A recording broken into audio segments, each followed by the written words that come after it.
I recently had an opportunity to go back in time, specifically to the early 1800s and the Nebraska frontier. Every year, the Washington County Historical Association hosts a 2-day event called Heritage Days at Fort Atkinson State Historical Park. The event celebrates the history of the early settlement days of Nebraska through hands-on learning demonstrations, traditional foods, and historical reenactment, aka living history. I think it's real important for people to get a sense of history as something that's alive.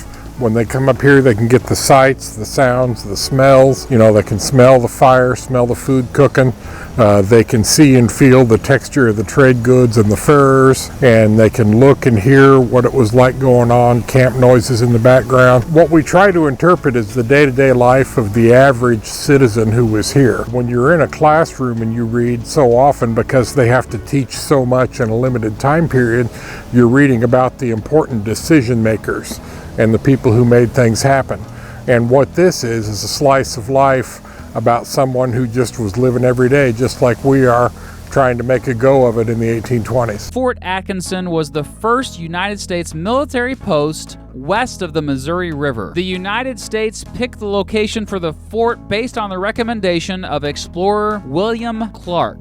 Yes, he was the Clark of the famous Lewis and Clark expedition. Clark had written down in his journal that the area would be perfect for a military post. The U.S. established Fort Atkinson in 1820. It was extremely important to the early fur trade, for river transportation west, and for Native American relations. The reason that I think it's so fascinating out here is because the fort is actually rebuilt on the original foundation, and it's built per the specs that were here. Every railroad tie that was donated was turned into an actual timber. Every single one, it is the same as it would have looked in 1820. So that's what's really cool. Besides the people, the history is really back here. This place is special because for this part of the West, most of our history takes place after the territorial period, when Nebraska opens as a territory in 1854. And there were just a lot of firsts here. I mean, they were the first settlers in Nebraska.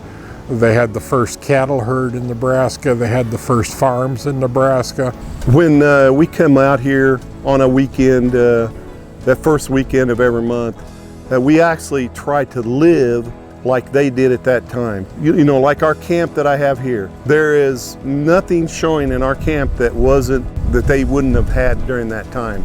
And we actually do it. We're actually living it just like they did 200 years ago.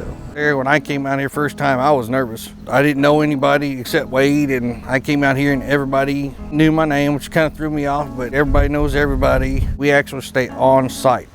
We'll stay in either tent like I stayed in, or we'll stay in the cabin, or the soldiers will stay down in the barracks. They come here with just the love. Nobody gets paid. We do it because we enjoy doing it.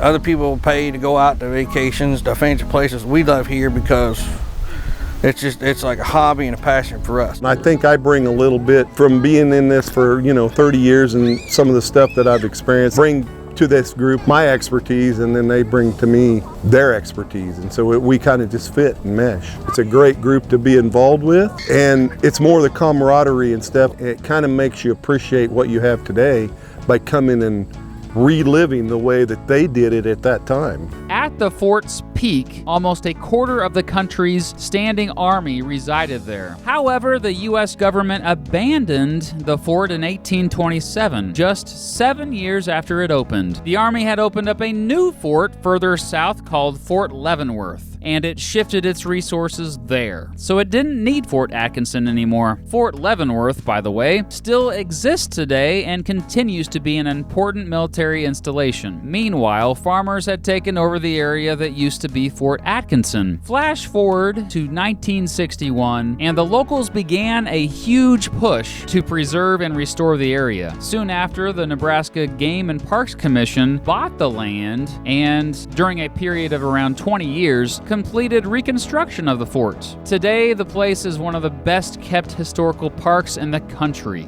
If you really want to get a feel for what life was truly like in the early 1800s in America, I strongly recommend you check out Fort Atkinson State Historical Park.